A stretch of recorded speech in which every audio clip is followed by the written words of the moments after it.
Hey, how's it going? Bill Lethman here for Money Evolution. In this video, I'm going to be talking about why you should probably be putting your money into a Roth 401k instead of a traditional 401k plan if you're single and you make less than $191,950 for 2024, or if you're married filing a joint tax return and you have combined income of less than $383,900. So why am I talking about this? Well, for the longest time, the traditional 401k plan was really the only 401k plan around. Everything went in on a pre-tax basis.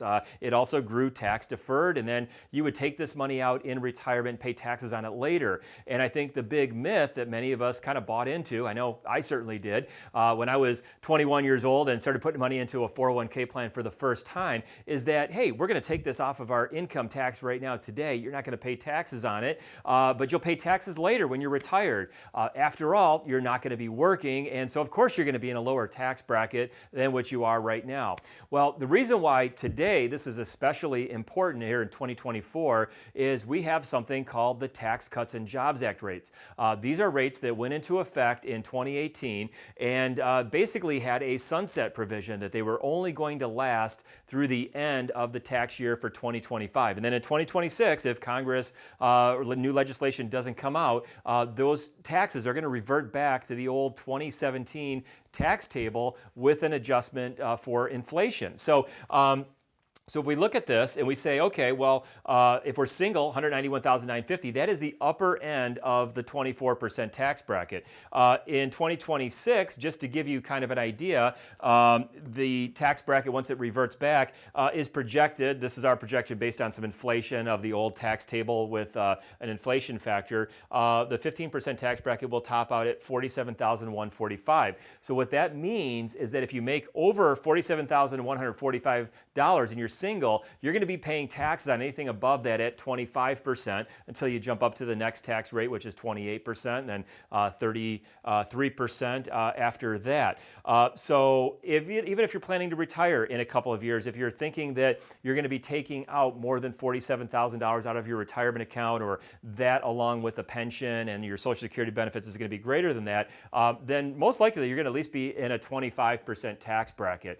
And why that's important is one of the things that I've said in many other videos is the number one factor of either contributing to a Roth versus a traditional, or even doing a Roth conversion, is what is my tax bracket today versus what is my tax bracket in the future going to be. And if I think my tax bracket in the future is going to be higher, then it's going to make more sense for me to do the Roth, to pay that tax now, either for a contribution or even for a Roth conversion. So if you're under those brackets, then most likely that's going to be the recommendation.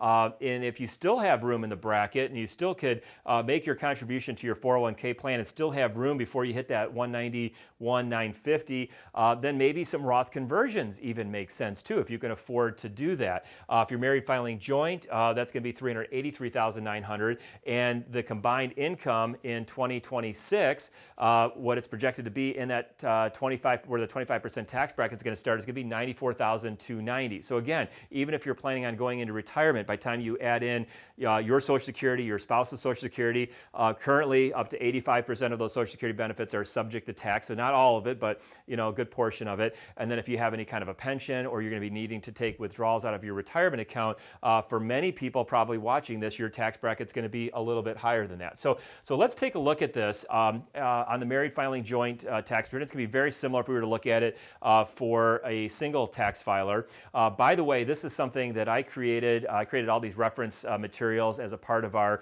Retirement Time Machine program that we do. It's a self-guided DIY retirement planning program for individuals. Really kind of walks you through that entire financial planning, retirement planning process. But anyway, I created this just to give us that comparison. So here we can see that 24% tax bracket goes up to $383,900. That's where the tax table stops. If we add in our standard deduction, that's going to bring that up to $413,000. So we'd have up to $413,000, and we're not going to pay any income tax over that 24% tax bracket. So that is just absolutely phenomenal. But to give you an idea, this is what the current tax tables would look like if we didn't have the Tax Cuts and Jobs Act rate. So that 15% tax bracket tops out at $89,000, then you jump up to 25, but that only goes to $181,000. Then you jump up to 28, that goes to 276. We're still not up to as much income as we have here under 24, and you can see the top end of the 28% tax bracket, 276, and then 33 goes up to 493. So we basically have over $100,000 in the 24% tax bracket, which would have been normally taxed at 33% under the old tax rule. So if you have money in your 401k plan, if you're still contributing to that traditional account, or you have an opportunity to do some Roth conversions and you're under these limits, this is something that I would absolutely be taking a look at and see if these Roth conversions or making Roth contributions instead of traditional makes sense for you. We know, at least unless Congress enacts some new legislation, that these tax rates are going to expire at the end of 2025, and we're going to revert back to these higher tax tables. But we also know that the U.S. government has 30, whatever day you look at it, $35 trillion, I think, or right around there, of debt. And the interest on the debt is actually more than our entire military budget, if you can believe that. You can look at this, a bunch of different ways, but it's a big number. And at what point is there a point where they just say, hey, we need to raise taxes. We cannot let this debt continue to go. People are going to need to start paying more. Of course, we'd like to see maybe some of the people at the higher end of the tax bracket pay more. But there's not enough people in those brackets, so they're going to most likely have to raise taxes across the board for everybody.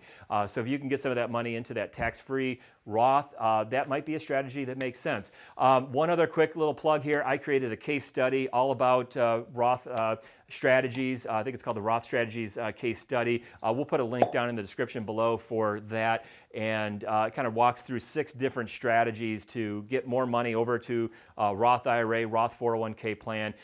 We kind of walk through that in a hypothetical case study situation and show what some of the long-term tax benefits are of doing some of these Roth conversions or changing up your contributions. So again, if you're under those brackets, 191 single, 383 married filing joint, if you haven't looked at the Roth contributions, Roth conversions, I think that's something you should definitely be taking a look at. So anyway, hope you enjoyed today's video. Again, if you want to learn more about what we do, check out some of the links down in the description below.